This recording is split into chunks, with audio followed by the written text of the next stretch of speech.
board. And I think we have a quorum, so let's call the meeting to order. The first item on the agenda is the minutes of the last meeting. Does anybody have any comments or questions on the minutes? Okay, if not, is there a motion?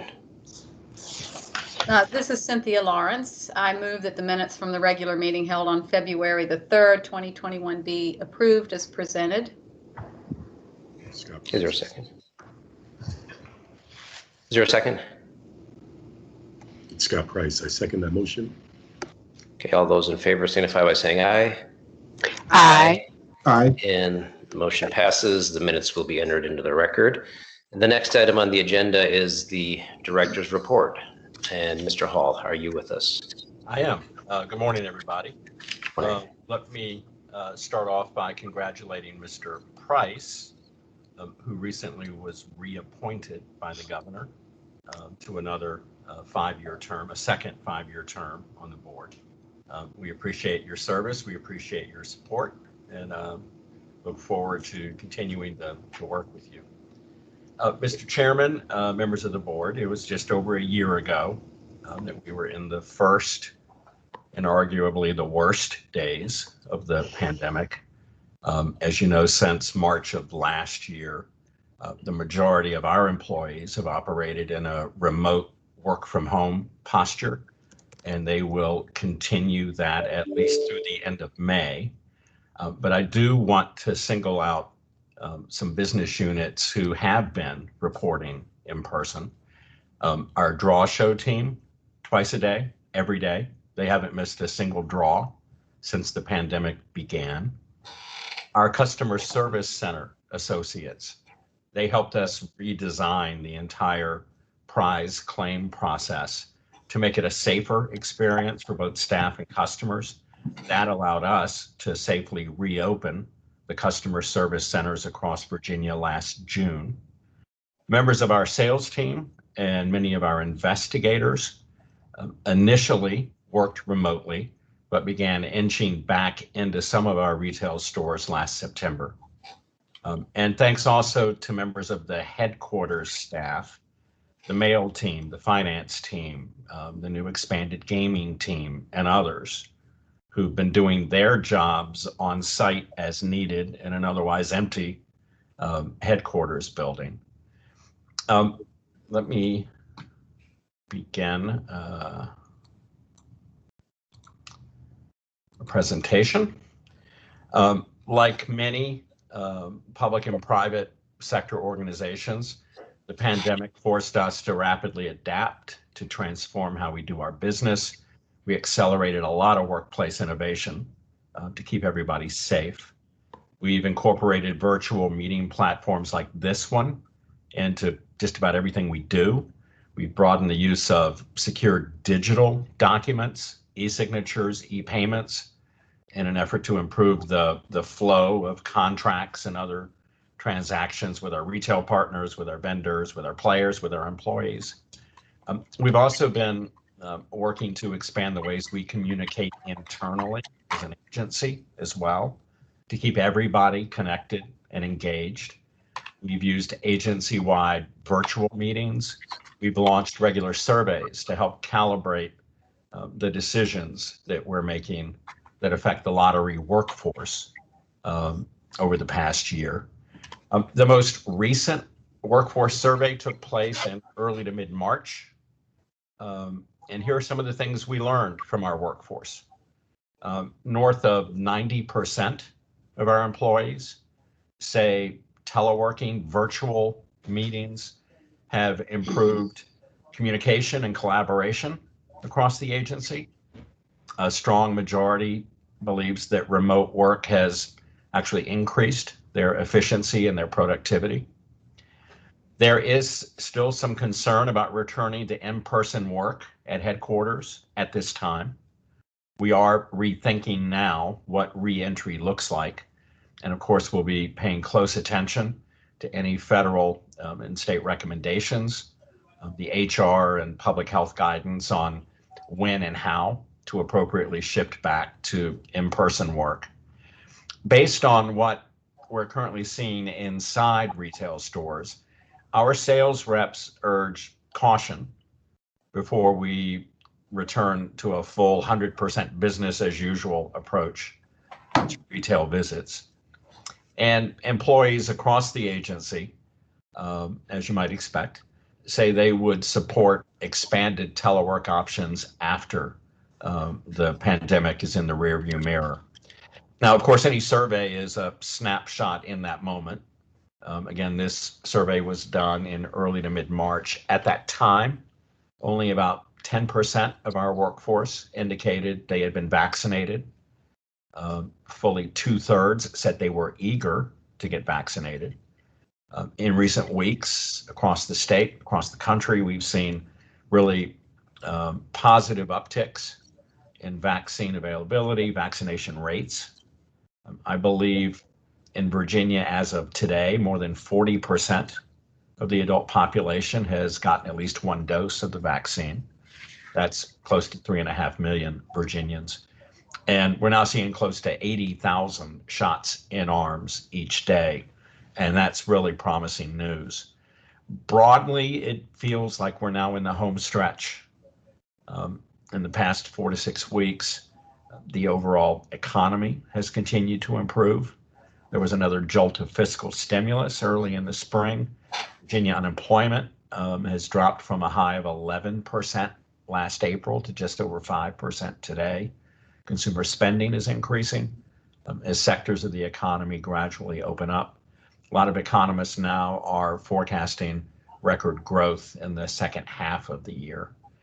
So as the agency moves closer to the possible return to in-person work this summer or fall, the lottery employees have my commitment that we're going to continue listening to their concerns. We're going to continue considering their suggestions as we work together to figure out what comes next. But I cannot say enough about the way our 300 employees have stayed focused and committed throughout this remarkable year. They've found creative solutions to get the job done in really difficult circumstances. And I think you'll see that the numbers certainly bear that out.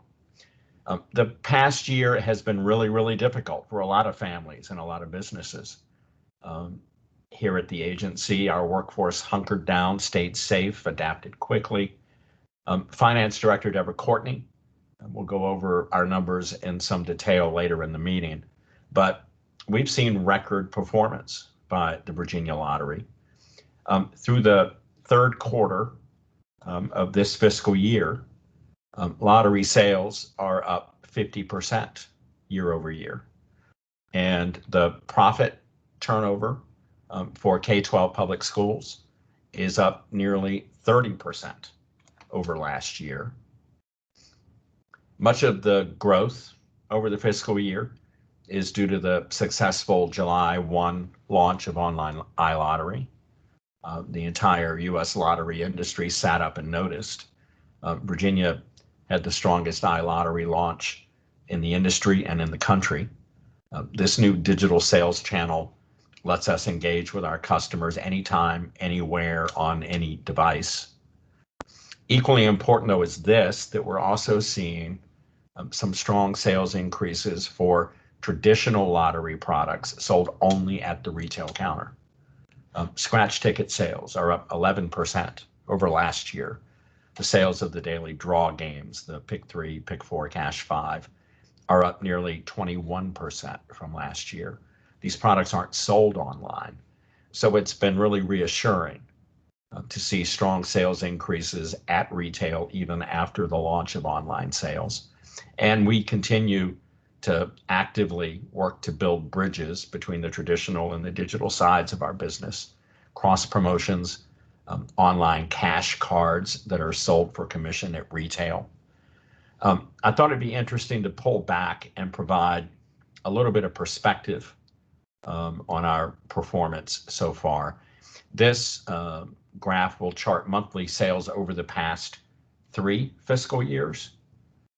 You'll recall that FY19 was a record year for the Virginia Lottery.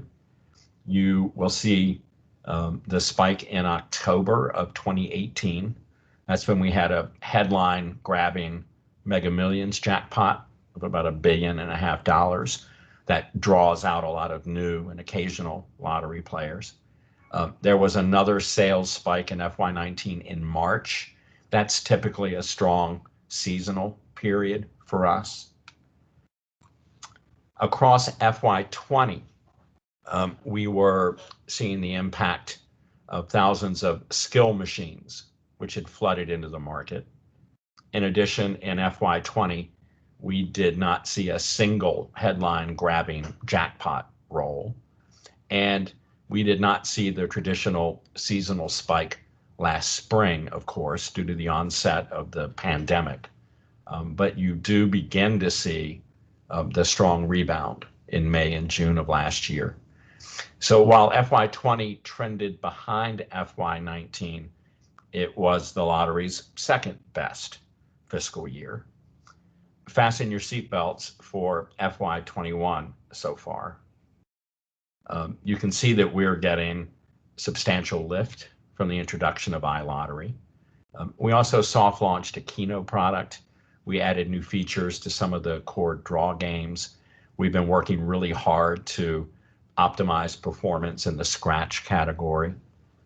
Last December and January, you'll see we benefited from not one, but two big jackpot rolls with Powerball and Mega Millions.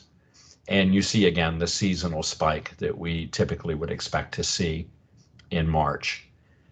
This year, we've also been laser focused on using player research and data analytics to fine tune our core products, trying to strike a better balance with game themes, with price points and prize structures. We also have improved scratch distribution at retail with a successful new incentive for retailers. In January, we introduced a targeted boost in retailer commissions for retailers that push out the very latest scratch products at the beginning of each month. That's helping to boost scratch sales, and that represents more than half of the lottery portfolio. Looking ahead, here's what we have in the pipeline, as you will. The research indicates that players really like periodic improvements to the core draw games. So we're working to launch new play features, new add-on features. We recently introduced an easy match component to the Cash 5 game. Next month, we're launching a Fireball add-on to Pick 3 and Pick 4. This fall, Powerball is adding a third drawing each week. They'll add Mondays to the current Wednesday and Saturday Powerball draws. Once the economy reopens, we'll relaunch Keno. It's holding its own now, but it's underperforming because of restrictions on gatherings inside stores and restaurants. After a relaunch early next year, we would expect steady growth in Keno. And we are going to strengthen our digital footprint in the next year with a new custom-built app, which should strengthen both the online and traditional sides of the business.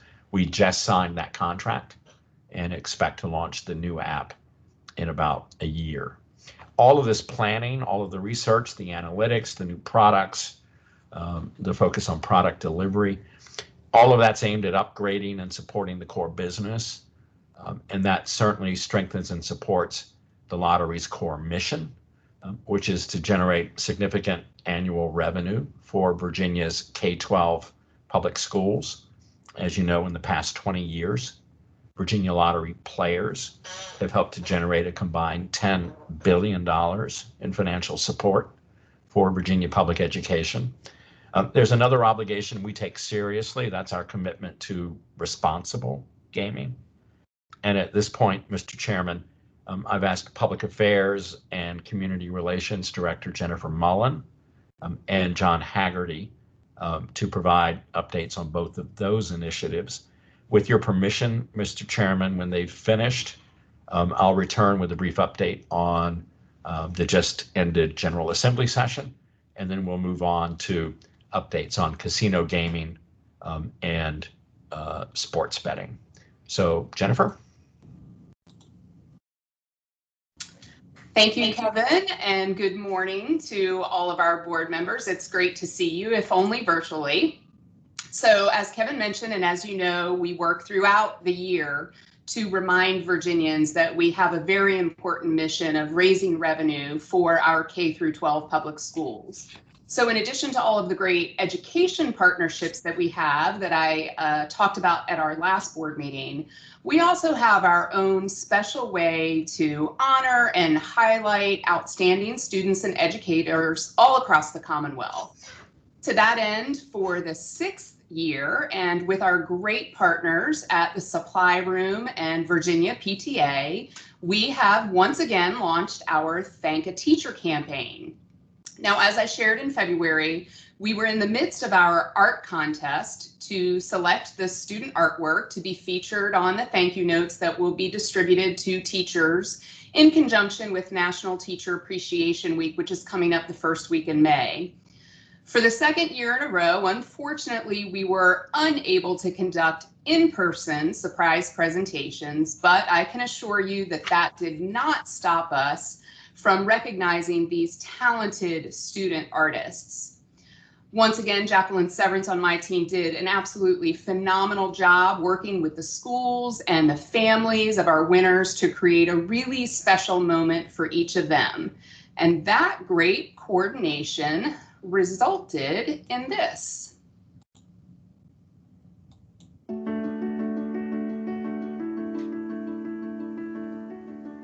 In the break time, I've been thinking that I was actually in the classroom, and I've been thinking that me and my friends are going inside the school and playing outside with our teacher for recess. I just wanted to kind of make a thank you card that kind of showed what like teaching in school was like this year, because like a lot of it has been virtual. So I wanted to kind of tie that in and show that teachers are still doing their best and doing a really good job.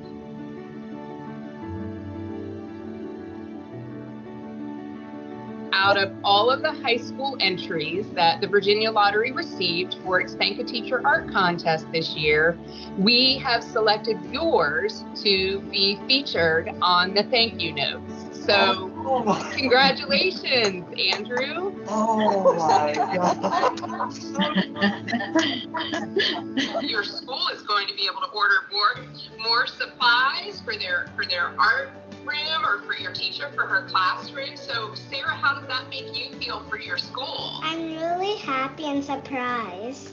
This is so exciting, especially being a year in virtual. I think coming back to the classroom and having more supplies and more things that the students can actually hands-on have is just so exciting. Thank you so much. So it's really, I never win anything. But well, you can't do that anymore. That's right. Thank you so much. And Kamari, I'm just so proud of you. You've done a great job, and you know, you put your time in and you really put in a great effort. So it pays off. Just to know that he's going to go on and do great things, I can only imagine what's to come next. I think he's one that's going to top the charts. To think about that my art could be seen by literally thousands of people is just incredible to think about. It's one of my wildest dreams, honestly. Thank you to you guys at the Virginia Lottery for honoring our hardworking teachers. I mean, as you know, they have worked harder this year, I think, than they've ever worked in their lives. So the fact that you honor them like this is so wonderful. And the fact that you give our kids an opportunity to be creative and sharing their thanks too is just wonderful.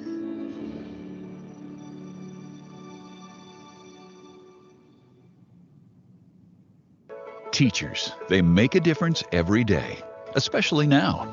Show your appreciation for Virginia Public School teachers, the Virginia Lottery Thank a Teacher campaign. Send a custom thank you note to your favorite teacher, and the teacher could win a Virginia vacation and $5,000 in school supplies for their school. Visit valottery.com/thankateacher for contest details. Deadline May 7th. Brought to you by the Virginia Lottery in partnership with the Virginia PTA and the Supply Room. So of course, that second video is our call to action as we're in the midst of encouraging Virginians to send thank you notes to their favorite teachers. I see you clapping, Mr. Price. I know you love this campaign. I know you all do. And for our new board members, I think you will grow to love it as well. With a little more than 2 weeks to go, it looks as though about 500 notes have been sent so far. So of course, what we know from experience is as we get closer and closer to Teacher Appreciation Week and the excitement ramps up, thousands more surely will be sent. So we're really looking forward to that. Does anyone have any questions for me before I turn it over to John?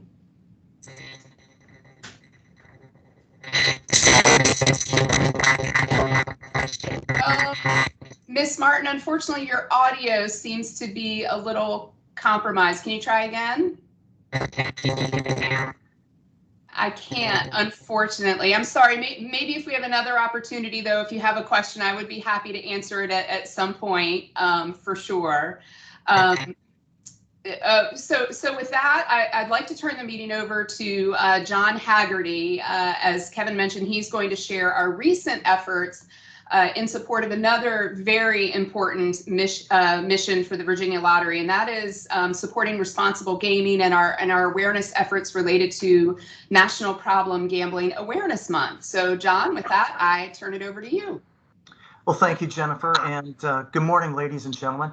I know some of you have heard me speak in the past about the Virginia Lottery's Play Responsibly program. Some of you have not. And so for those of you who have not, I'd be happy to answer any questions when we're finished with this. And let me get set up here for a moment.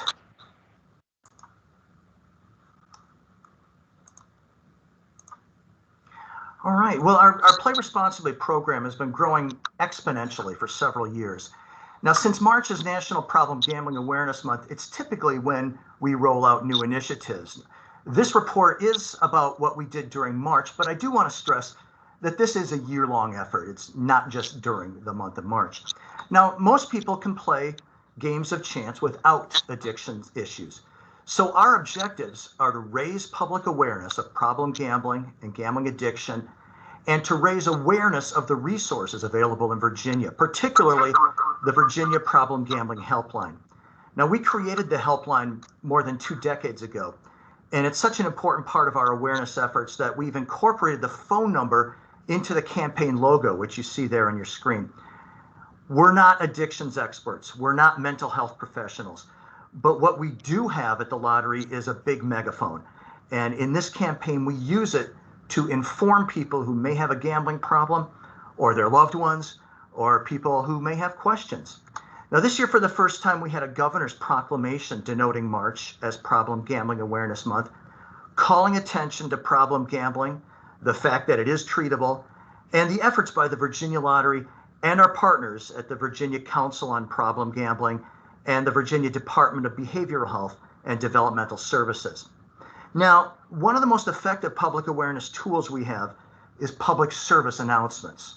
Do you know the face of someone with a gambling problem? It could be your friend, a coworker, a family member, or maybe even you. Not everyone has a problem with gambling, but do you know what problem gambling looks like? It looks like anyone. If you or someone you know has a gambling problem, call 1-888-532-3500. It's free and confidential. Brought to you by the Virginia Lottery and Virginia Council on Problem Gambling. Now, this PSA was produced in-house by our media production team last year. It was distributed to broadcast and cable media outlets statewide this year to begin airing March 1st. It was also used extensively on our social media platforms. It was produced in English and Spanish, and we asked media outlets to air it for free, which many of them did. Now, we also had a paid media strategy on NPR stations in the largest media markets statewide. Here's an example of that. Support comes from the Virginia Lottery in partnership with the Virginia Council on Problem Gambling. March is National Problem Gambling Awareness Month. Anytime you choose to play, please play responsibly. Now, some of the other tactics that we use, we had an op-ed signed by Kevin Hall that ran in the Virginian Pilot and the Daily Press, both in Hampton Roads. The opinion piece called attention to problem gambling, showed the resources that the Virginia Lottery employs to help raise awareness, and it also stated that as other forms of legal gambling expand across Virginia, it's important that all of them continue to work to protect the interests of players and the public. Now, briefly, here are some of the other initiatives we employed to raise awareness. Employee education is very important to raise awareness among our workers. We use the intranet site, the sales employee publication, and also team meetings. I met with most of the teams here at the lottery. Retailer education, also very important. We used our retailer newsletter for that. We did send out a joint news release with the Virginia Council on Problem Gambling. We had digital billboards, which you may have seen on interstates around the state. In the store, we displayed our logo and Play Responsibly message on self-service terminals and the screens that you see at retailers. We had television and radio interviews with stations around the state. We had messages on our draw tickets during the month. We also had a digital campaign extensively, which you may have seen. We had we made extensive use of our social media platforms, which are very popular. We used our website homepage and blog to raise the message. And we also sent an email to approximately 400,000 addresses in our database. It was read by more than 27,000 recipients, and it generated 821 click-throughs to our Play Responsibly webpage, which may not sound like much, but actually that is definitely a win. Now, I mentioned earlier that our Play Responsibly program has grown each year, and I'm proud to say that last year the Virginia Lottery was certified under the Responsible Gaming Verification Standards Program, which is a joint venture by the National Council on Problem Gambling and NASPL, the North American Association of State and Provincial Lotteries. Now, finally, you may ask how much we're required to do, and the answer is the only statutory requirement is that our tickets contain a phone number where people can call for assistance. Now, we go beyond that. Our Play Responsibly campaign exists because we believe it's the right thing to do from a social responsibility standpoint. And so, ladies and gentlemen, I'll be happy to take any questions if you have any questions. Mr. Haggerty, this is Cynthia Lawrence. I was just wondering if you circle back to Mr. White at the problem gambling group, counseling group, to find out, or if you did circle back, particularly at the launch of iLottery, to find out if there had been any increase in their phone calls or services rendered. Yes, you're talking about Keith White, yes. Executive Director of the National Council. And actually, the phone calls that go to that particular line, they go to our system. Even if calls to the national phone line are routed into Virginia's helpline. We do not have the March numbers yet for that. We should be getting that before the end of this month. Typically, there is an increase during the month of March. It is a heavy gambling month with March Madness and that sort of thing. Also, I prefer to take the viewpoint that we're getting the message out. That helps raise the number of calls to the Problem Gambling Helpline. When we do get the numbers, I will be sure to get them to you. Thank you very much. So are you all able to hear me now? Yes. Excellent. I'd like to circle back to Ms. Mullen and congratulate you on your team on your Thank a Teacher campaign. I've seen it all over social media, LinkedIn, Facebook. You guys are doing a great job. Our teachers, their work is, we all know, is very hard work, right? And the pandemic has made it even harder. So it's wonderful to see that we're continuously recognizing them and letting them know we see them and that they do a good job. So thank you. Absolutely. Thank you so much for those kind words, Ms. Martin. We certainly take a lot of pride here at the lottery, and I think all of our employees take a lot of pride, and we have ways also for our employees to get involved and share the information as well. So, so we appreciate those kind words, and we will keep doing the good work of the lottery to share that message. So thank you so much. And John, thank you so much for sharing all of our efforts to remind Virginians to play responsibly. And with that, we'll turn it back over to Kevin. I respect the hard work of Mr. Haggerty on the responsible gaming side, and the Thank a Teacher campaign always brings out all the feels. And I think we've come up with a really creative and noteworthy way, especially this year more than ever. And I appreciate your comments, Ms. Martin. Thank you very much. Mr. Chairman, let me give a quick update, if I can, on the legislative session that just ended with the reconvened session in mid-April.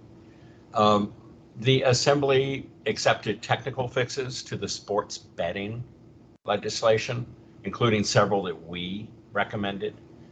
You may recall that our reading of the original statute appeared to not allow legal wagering on the Olympics. That has now been clarified in the statute. Another fix that was enacted this year makes it clear that mobile sports betting permits awarded to the operators of the 5 casinos will not count against the statutory cap of 12 sportsbook permits.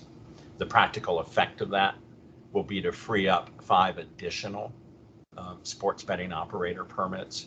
And we're now in active discussions with several applicants who voluntarily withdrew their applications as we started to bump up against the cap. The legislature also added specific language to promote minority business participation in sports wagering. On the casino side, the Assembly accepted technical fixes that provided clarity on a series of tax and accounting provisions which we requested. They adopted language that clarifies that casinos can provide in-person retail sports betting once they open for business. The legislature also added language that strengthens the General Assembly's expectations that casino developers and operators will actively seek out minority equity participation. The General Assembly reenacted its ban on skill machines. After July 1 of this year, about 10,000 of the skill machines still in market must be removed. And finally, the Assembly directed a study over the coming months of the current regulatory structure around charitable gaming. The 300 or so gaming operators and manufacturers who operate bingo games, poker tournaments, other legal gaming on behalf of veterans groups, fraternal organizations, other nonprofits.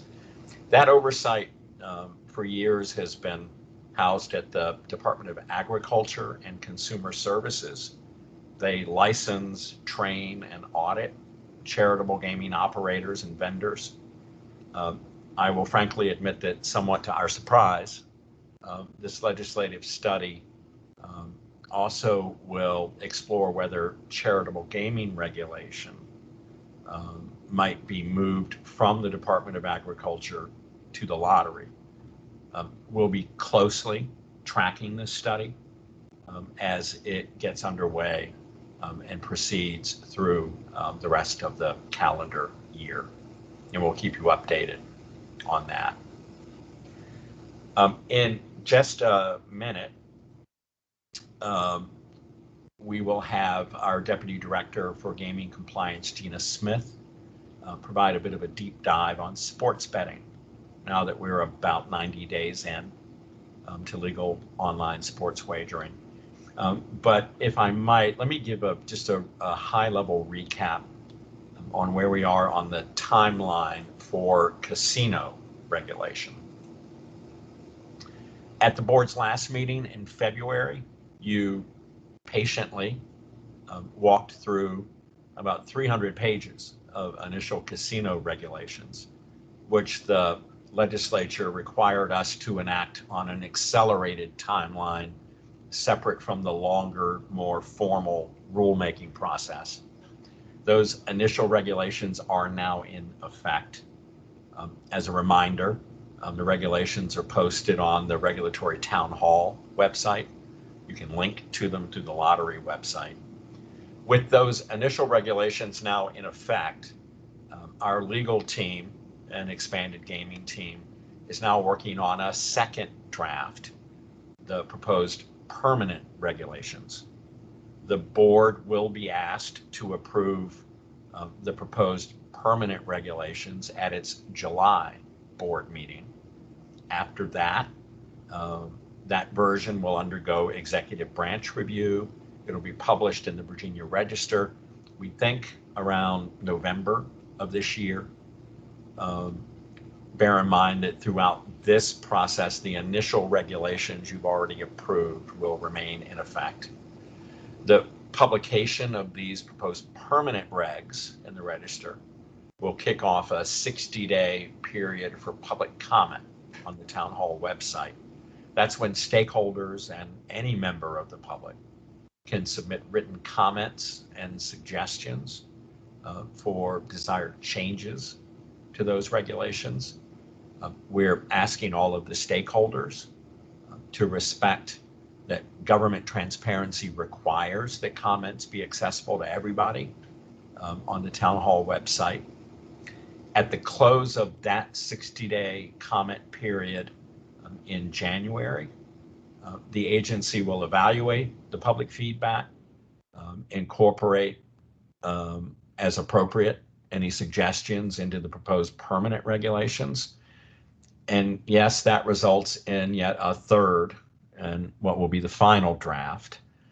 We hope to present that final draft for board approval in late January 2022, after which, again, they have to undergo executive branch review and then publication in the Register.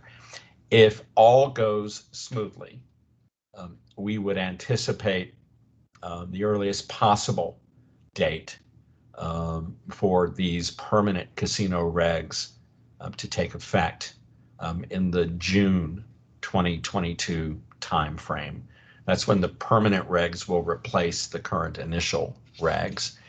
As a reminder, even though this looks and feels like a very long and complicated process, it is.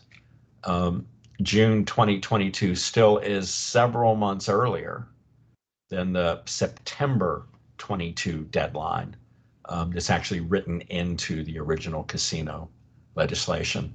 It's probably also important to point out that all of this is well within the construction schedules for each of the proposed casino facilities. So in the meantime, as the initial regulations you approved in February are in effect, we're preparing to open the license application process. Within a matter of weeks, we'll begin the in-depth financial and criminal background investigations for applicants, the casino operators, and key executives. These licensing vets are very thorough. Each one takes considerable time. The legislation provides for up to a year for us to complete these background reviews, and we'll need it. And Gina and her team are already in conversations with the 4 designated casino operators, and they are fully aware that this is our expectation of the path forward. I'll pause to see if there are any questions. Yeah, Kevin, I have a question. This is Scott Price. Hasn't there been some talk about opening temporary casinos before construction is finished? And is that even allowed? No, I appreciate the question, Mr. Price. The General Assembly made provision for gaming in a temporary facility for up to a year before a permanent casino facility is open for business. That temporary gaming provision is also reflected in the interim regulations that are in effect. Probably important for me to point out what has to occur before even temporary gaming can take place. The casino operator has to be thoroughly vetted and approved for a license. Again, as I just said, that's a very intensive, up to a 1-year process. Suppliers and vendors have to be vetted and licensed. Every employee with access to a gaming area has to be fingerprinted and licensed. Temporary facilities, just like a permanent casino, have to have the same extensive surveillance and financial accounting systems in place before they can open for business. Every slot machine, even in a temporary facility, has to be linked to a central monitoring system. And that will require us to go through an RFP process. So we're aware that at least one of the casino operators has expressed some eagerness to perhaps stand up some temporary gaming. In fact, they have publicly suggested temporary gaming could occur as soon as December of this year. Let me state for the record, in light of all of these steps that are required between now and then, that we believe temporary gaming as soon as this December is highly unlikely, largely improbable, next to impossible. I don't know that I can be any more clear. And a reminder to the board that as the regulator, we're building this airplane even while we're flying it. And that we have a statutory and a regulatory duty to make sure that casino gaming, whether it's in a temporary facility or a permanent facility, is done the correct way with appropriate oversight, licensing, security, audit features. As the regulator, we are not going to be taking any shortcuts. I appreciate the question. Thank you. All right. We are, as I said, about 90 days into regulated online sports betting. And I've asked our Deputy Director for Gaming Compliance, Gina Smith, to brief you on what we're seeing so far, how much is being wagered, which platforms are most successful so far, what Virginians are wagering on. She'll be presenting now a lot more detail than we've released so far in the monthly revenue reports to the governor and the General Assembly. I think you'll find this really interesting. Gina? Thank you, Kevin. Good morning, everyone. It's good to see you. I'm going to share my presentation. There's a lot that's happened in the sports betting world since we met in early February. So hopefully you can all see my presentation right now. When we met last time, we had 5 operators that were currently approved, and the list is right here. The majority of them started accepting wagers in January. Caesar started accepting in early February, and since we've last met, we have approved Wynn, also known as WSI, and they started taking bets on March 9th. So currently we have 6 operators in the market that are currently taking bets. However, we have approved 3 additional operators on March 15th. These 3 are still working on finalizing some of their system requirements and getting us final documents, and we hope that they'll be up and running in the next couple months. I'm going to present to you some of the financial data that we have gathered so far, but I do want to caution everybody that the data for the month of March is based on preliminary estimates of the data feeds that we receive from the operators on a daily basis. Because their tax certifications weren't due until midnight last night, I just want to let everyone know that we have not had time to compare the data with their certification to our daily feeds. And with that being said, we will still continue to issue our formal press release on May 1st, as we have done in previous months. That will provide us time to reconcile our daily feeds to their tax estimates. So with that being said, I think you're going to see some interesting numbers. Since inception of the program, there have been $628 million in wagers that have been made on the various platforms. The operators so far have given away approximately $30 million in promotional play and have paid taxes to the Commonwealth of $1.5 million. This slide here provides a breakdown on the market share by operator. So as you can see by looking at this pie chart, FanDuel right now has 53% of the market share, with DraftKings following at 24%. Then next comes BetMGM, Caesars, Rivers, and Wynn. Promotional play pretty much lines up with market share, with FanDuel providing the most promotional play, DraftKings coming in second at 23%. Caesars comes next, BetMGM, then Rivers, and then Wynn. Tax payments so far, total tax paid has been $1.5 million, of which 1.485 will go to the general fund and $38,000 to the Problem Gambling and Treatment Support Fund.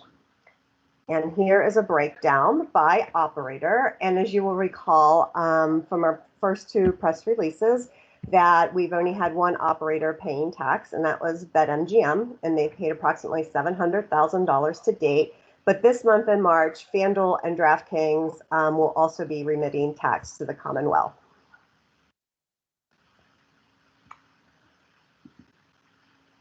This slide, why it's a little busy, I think provides an interesting perspective on the type of sports that the Commonwealth is betting on. And as you can see by reading this, basketball is basically 52% of all the wagers that have been wagered in the Commonwealth. College basketball is 26% of that, and pro basketball is 23%. As Kevin mentioned earlier, we now have up to 5 additional sports betting permits that can be awarded. Our second application period will run from May 15th through May 31st of this year. We are currently holding scope of licensing meetings with interested applicants. You heard earlier John and Jennifer speak to the responsible gambling initiatives that the lottery has taken. We have also established a voluntary exclusion program. We have an application out on our website under Play Responsibly where individuals can self-exclude for a period of 2 years, 5 years, or a lifetime. So as of April 15th, here are some statistics on the voluntary exclusion program. We currently have 39 individuals enrolled in this program. The breakdown of this is that the majority of the people have selected an exclusion period of 5 years, and we have 13 individuals that have selected 2 years. We do not have anyone that has selected a lifetime exclusion at this point in time. 30 of our 39 individuals are male, with 9 being female. So that concludes my presentation. If anyone has any questions for me, I'd be happy to address them. Yes, this is Cynthia Lawrence, Ms. Smith. Thank you for pulling that data together. That's very informative. I'm sure, like most of my colleagues on the board, we have had our radar peaked with the arrival of these companies into the market, and they've been very aggressive in advertising and blanketing communities with their presence. I have a concern as a citizen and as a consumer seeing the dominance of them on billboards and television. And I understand competition, I understand business, but I just am concerned about the sheer volume of advertising that I'm seeing. Is there any sort of dialing back regulation, so to speak, any sort of regulation on that aspect of our relationships with them? The regulations do not speak to the amount of marketing that they are allowed to do. However, there is something in there that if we believe an operator is saturating the market, we can address that. At this point in time, I believe it's really early in the process, but we are keeping an eye on it. You know, it's new to the Commonwealth. You know, everyone's trying to get into the game and advertise their product. But the director and I have had conversations about it, and we are, you know, watching the amount of advertising that is being done. We're also working with the responsible gambling people, you know, just to make sure that it has the proper messaging on it, that it's legible, etc., so that, you know, individuals know where to go if they do have a problem. So, but we'll continue to keep our eye on it and see what happens over the next several months as, you know, they have their stake in the market. I appreciate that. I also have a concern about their corporate citizenship, you know, in various markets. You know, extracting wealth out of the market's one thing, being corporate citizens is another, but also a responsible corporate citizen. And I am concerned about, I'm just concerned about that. So just wanted to voice the fact that I've noticed, and I appreciate your work in this area. Thank you. We'll keep that in mind. Thank you. I appreciate that question, Ms. Lawrence. Thank you. Mr. Chairman, if there are no additional questions or comments, I am prepared to hand the reins back to you. Okay, thank you very much. That was very comprehensive. I appreciate it. And just going back to the financial report overview that you gave, it's very impressive. Definitely want to congratulate you and all of the lottery staff who are working so hard, especially under these circumstances. It's a great performance. On the Thank a Teacher, Ms. Mullen, I would just say that, you know, in this environment, you know, the kids having to work from home and do school from home, it's especially heartening to see, you know, the artwork that came out and the effort that was put into Thank a Teacher. So I appreciate that. The next item on the agenda is the financial report. Ms. Courtney, are you available? Yes, sir. Good morning to you. Good morning. I will share with you some results that Kevin hinted at in his presentation. So for the first 3 quarters of FY21, ending in March, of course, these are preliminary unaudited figures. I always have to put that caveat in front of you. But fiscal year to date, our sales are almost $2.4 billion, up just over 50% from last year. We did expect significant growth this year because of the addition primarily of the new distribution channel for iLottery. And so you can see at the bottom, the instants make up over $500 million of the nearly $800 million in sales growth that we have seen so far this year, compared to what our forecast was, which did include some projections as best we could for what to expect from the launch of iLottery. And we are still up about 10% over what that forecast expected. And of that $212 million excess over forecast, instants make up over half of that. Scratchers, which historically have been about 55% of our total sales, are having a good year this year, up almost 11% compared to the same period last year, and up about 3% compared to the updated forecast. This growth over the prior year, which goes through March, does capture some of the growth over the significant decline after the significant retail shutdown at the end of March. But even before that, our scratcher sales were seeing growth over the previous year. Daily games, I'll highlight next, almost $600 million for the year, up over 20% compared to last year. These are products, as Kevin mentioned, that are only sold at retail. They're seeing a really good year this year. Daily games typically have been about 1/3 of our sales. And to see a 20% growth there, very positive. Our jackpot games, we've had some good jackpot growth luck compared to last year when we had none. Of these products, Mega Millions, Powerball, and Cash for Life are all available on the iLottery platform. These numbers reflect retail and iLottery sales.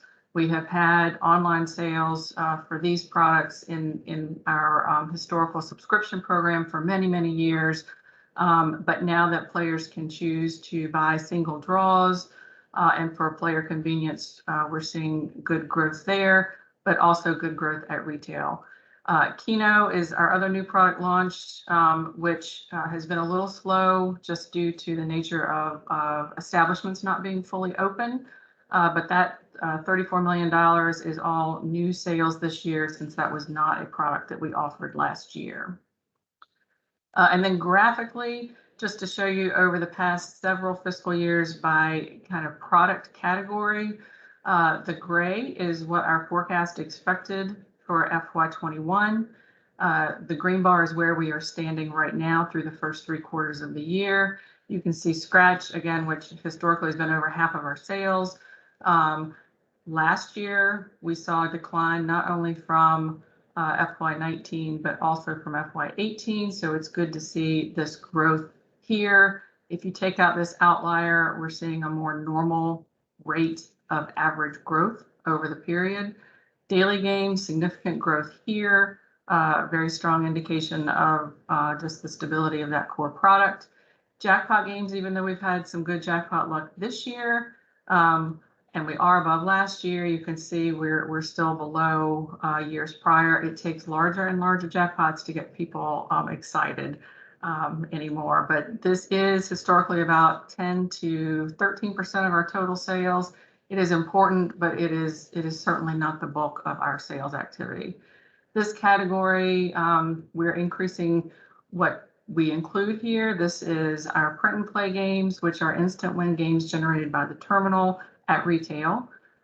We've also added in for FY21 our Keno product and our longstanding raffle, which did sell out again this year with a higher number of tickets. So you're seeing some nice growth there. And then Instants, the new category for this year, compared to the forecast, we did try to benchmark what we expected this product to do based on other launches of iLottery. We had an initial number. When we did the forecast, we effectively doubled that estimate based on the strength that we had seen in the first quarter, and we continue to outpace that performance still. So taking a look at our expense rates, our prize expense is the return back to players in form of winnings. So we did expect that rate to be higher this year with the new offerings that are designed with higher payouts here. So just over 67% of every sales dollar this year so far has gone back to players in the form of prizes. You can see how that compares to the prior year. It is up overall, but in the categories that we offered last year and this year, these rates are fairly stable. The daily games payout rate is closer to the statistical average. We were a little low last year. The scratch rate continues to go up as players choose higher price point tickets. Those are designed with higher prize payouts, and so that was an expected increase there. And then the instant, the new category rate, right about 88%. Our retailers have earned on average just under 6 cents on every dollar that is sold at retail. So this figure reflects retailer earnings divided by the products that are sold at retail. So this is an unadjusted, does not reflect the iLottery in the denominator, if you want to think about it that way. And our operating expense rate is under 5%. The rate is down from last year. Our total spending dollars are higher, but so are our total sales. So as a percent of sales, this rate has declined. And then compared to what the forecast expected, again, we did expect this prize payout rate to be higher, and it's tracking very close to what we expected overall. There are some variances within the product, but overall very close to where we expected.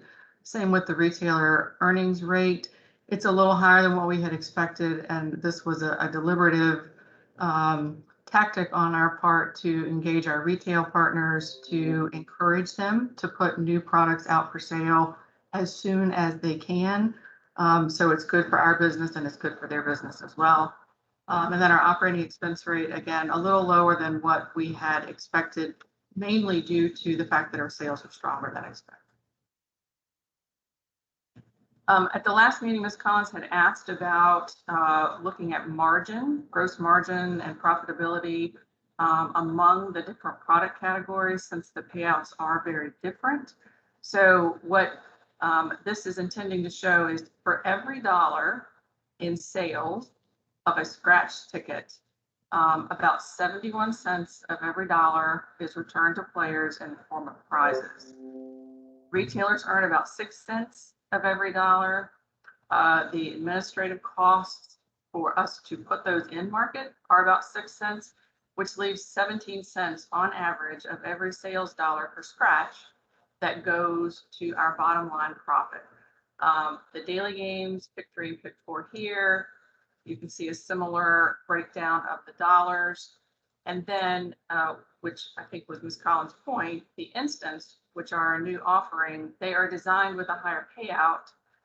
So about 7 cents of every sales dollar activity goes to our bottom line in terms of profit.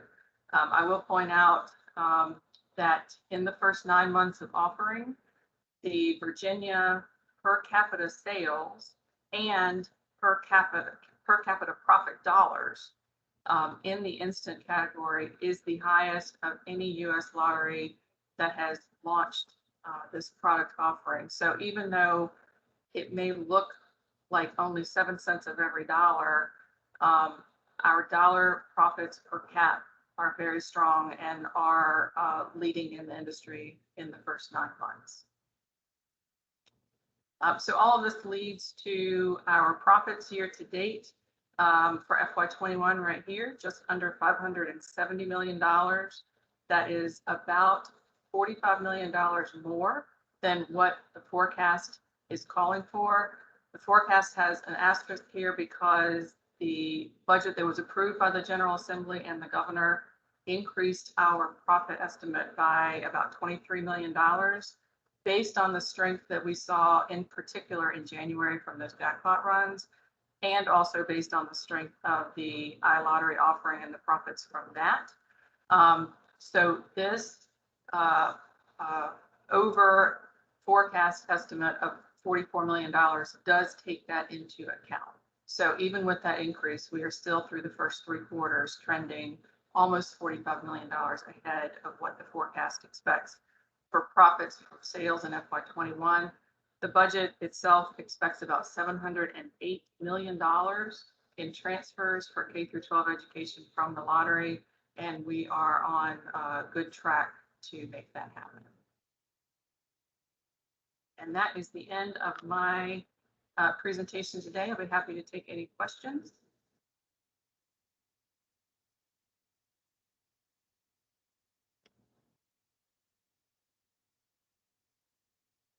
Okay, any questions for Ms. Courtney? Thank you all very much. All right, thank you very much. Since there's no questions, we'll move on to the next item on the agenda, which is board issues. And in that regard, we have a audit committee vacancy appointment. And due to the recent departure of board member Chris Sui, the chairman position of the audit committee is now vacant. As chairman of the lottery board, I hereby appoint Scott Price to serve as chairman of the audit committee and Vonda Collins to serve as a member of the committee. Cynthia Lawrence is also a member. The changes will take effect immediately. Are there any questions on the audit committee vacancy appointments? Okay, if not, are there any other business? We'll move on to the next item on the agenda, which is other business. The next board meeting will be July 21st, 2021. And is there any other item that any board member would like to discuss right now? Okay. I have one question. Yes. When do we foresee us having in-person meetings again? Or are we looking at Zoom this rest of the year virtual, or are we looking at it at some point going to in person? Yeah, it's a good question. I don't know, Chief. I think, Kevin, if you have any information on that, I think based on what Kevin was saying, still a small percentage of the staff is coming in person. And I think a lot of it may depend on how many people get vaccinated and how things look in terms of total cases. But Kevin, do you have any insight into that? I may defer to our general counsel. I believe that we are conducting these teleconference board meetings under the umbrella of a governor's executive order of emergency. So any change in this meeting posture is probably dependent on further guidance from the governor. But again, I'll defer to Amy if that's incorrect. Yes, that's correct. We began being permitted to hold these meetings, like all other state agencies, online when in response to the pandemic, I guess, the governor entered his executive order, that exempted us from the normal FOIA requirement of meeting in person. And so as long as that order stands, we would continue to meet this way.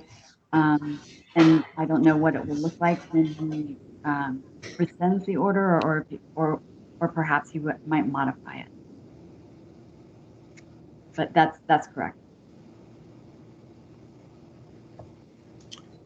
Okay, so we'll wait on an executive order from the governor.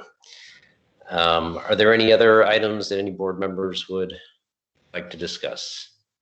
I have a question that just crossed my mind, and Deborah Courtney's numbers may disprove my question, but because our sales have increased, I was wondering if an impact of the pandemic may have resulted in any of our retail partners closing or having other ripple effects that we have felt. Anything there that we should be aware of?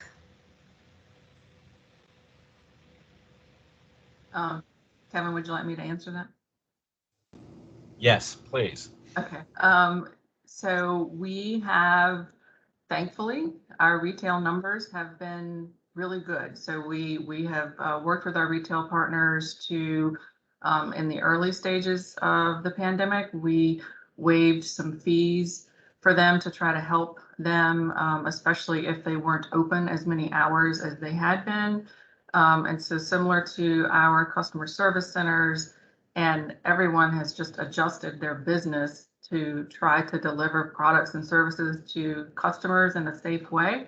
And our retailers have done the same. So our retail numbers in terms of number of retail outlets have been really steady, which is great. We feel like our product is helping them stay open as well, and they certainly are helping us keep our revenues for K-12 education to be strong. Great, thank you very much. Appreciate that. Okay, thank you. Any other items, questions, or comments from any of the board members? Okay, if not, we will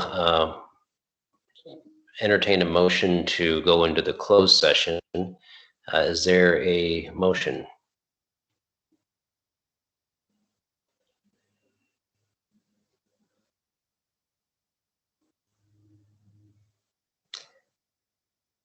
Can one of the board members make this motion to go into a closed meeting, please?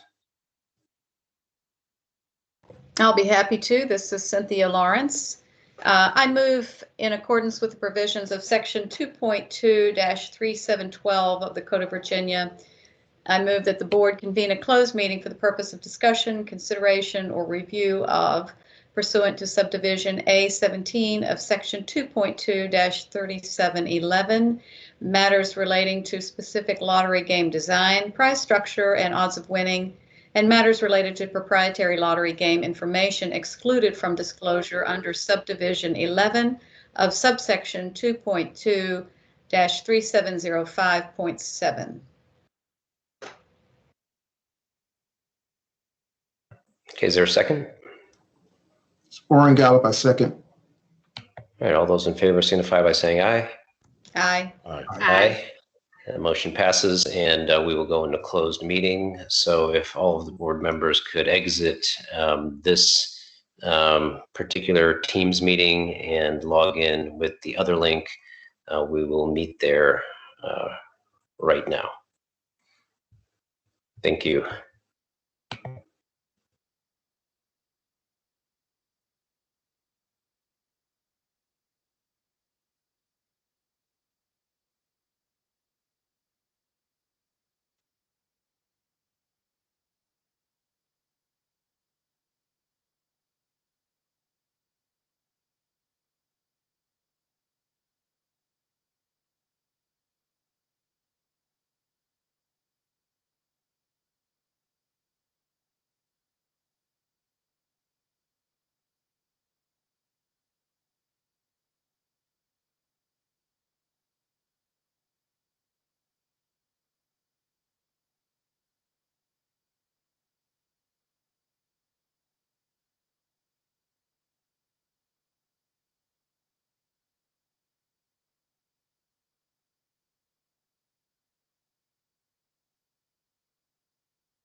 All right, would one of the board members read the certification, please? This is Scott Price. I can go ahead if you'd like. Whereas the Virginia Lottery Board has convened a closed meeting on this state pursuant to an affirmative recorded vote and in accordance with the provisions of the Virginia Freedom of Information Act, and whereas Section 2.2-3712 of the Code of Virginia requires a certification by this board that such closed meeting was conducted in conformity with Virginia law. Now, therefore, be it resolved that the Virginia Lottery Board certifies to the best of each member's knowledge, I, only public business matters lawfully exempted from open meeting requirements by Virginia law were discussed in the closed meeting to which this certification resolution applies in I. Only such public business matters as were identified in the motion convening the closed meeting were heard, discussed, or considered by the board. Okay, and if each board member could identify themselves and so certify. This is Farhan Hamid, I so certify. Kim Martin, I so certify. Cynthia Lawrence, I so certify. Oren Gallup, I so certify. Scott Price, I so certify. Okay, and the last item on the agenda is the motion for approval of the lottery price structures that we reviewed in the closed session. Can somebody make that motion, please? Kim Martin, I'll take it. I move to approve the prize structures for Scratchers games 2112 through 21117, 2119 through 2122, 2127 through 2132, 2134, and 2135 as presented, including the 0.5% price structure variance. I second. Cynthia Lawrence. All those in favor signify by saying aye. Aye. Aye. And the motion passes. The next motion is for instant games, and if one of the board members could make that motion, please.